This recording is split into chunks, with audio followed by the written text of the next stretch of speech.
Welcome to the most parasocial fishing adventure where you hunt down a copyrighted version of Moby Dick and wait a week so you can pay this guy with a hamster the size of a literal house a small amount of weird, non-glowing purple crystals to obtain some of the most overpowered fishing rods and spears. You start out on this model island where you fish for hours and sell your goods to a guy named Castor, which I believe is the CB codename he's using, just like Nurse Joy from Pokemon. Thus, you will see this guy follow you everywhere on the map, no matter where you are. Most people who have played the game and have gotten one of the eternal ranks you gain from leveling up will probably tell you that Castor is running a dropshipping business, selling off your wares after buying them for dirt cheap because he will pay you the least amount possible. Now, besides Castor with his teleportation magic or whatever he's using, we have the pet store where you can buy pets for dirt cheap and sell them off again if they don't have the tag that says Mythic. Now, Mythic means they have weird special abilities, which apparently makes your luck and fishing abilities look like they're running on Flintstone gummies.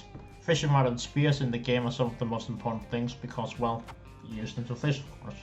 Fishing rods cannot be bought, but simply repainted or swapped out with so-called skins with mere magical power runes applied to them. Now, the weird thing is that you can upgrade them, but their rods don't individually need to be upgraded. No, in fact, you simply upgrade one rod and it goes for them all, which leads me to believe that your rods are actually just repainted versions of your original one that no one actually tells you about. Now, there are 3 different stats, which I like to call speed, vitality, and strength. Now, you can only upgrade those stats up to level 50. Why?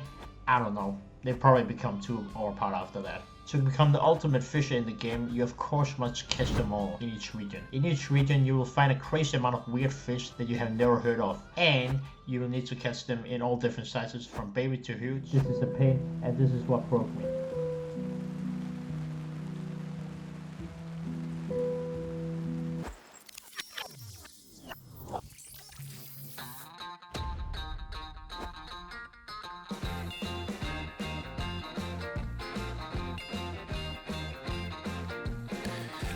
Shout out to the world so they know my sweet baby loves me so.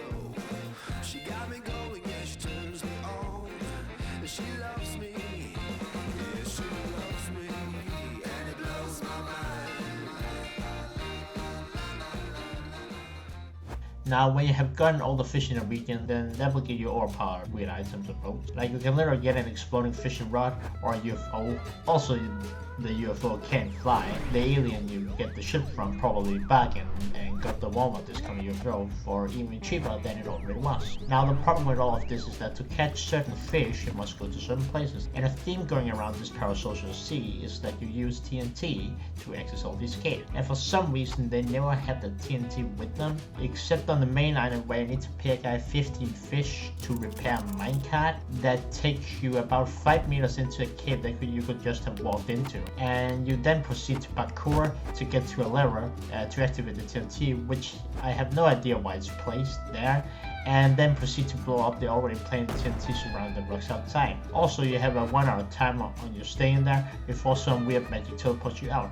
By the way, to access the cave again, you also have to do those tasks over again. And how do they keep getting those rocks in front of the cave entrances? I don't know, that's a whole different discussion. Now, it's also to say that there are different islands which made basically no sense, since you can find Egypt, a lost island, the Mariana Trench, a volcano island, and some more right beside each other. These islands are like every 10th level, and you probably won't go to them or start fishing there. Why, you might ask? Well, because in this game, sharks, orcas, and whales, well, hunting is advised and not illegal.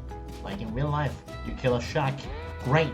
You pick up weirdly perfectly cut pieces laying around in the water where you killed it and sell it off to Carter, who will inspect the ware to make sure it will give him profits. Great.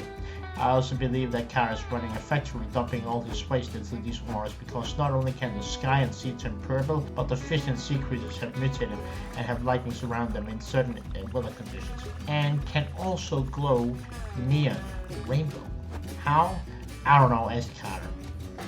Alright, I'm done with this game after fishing for a baby version of a swordfish for over 5 hours.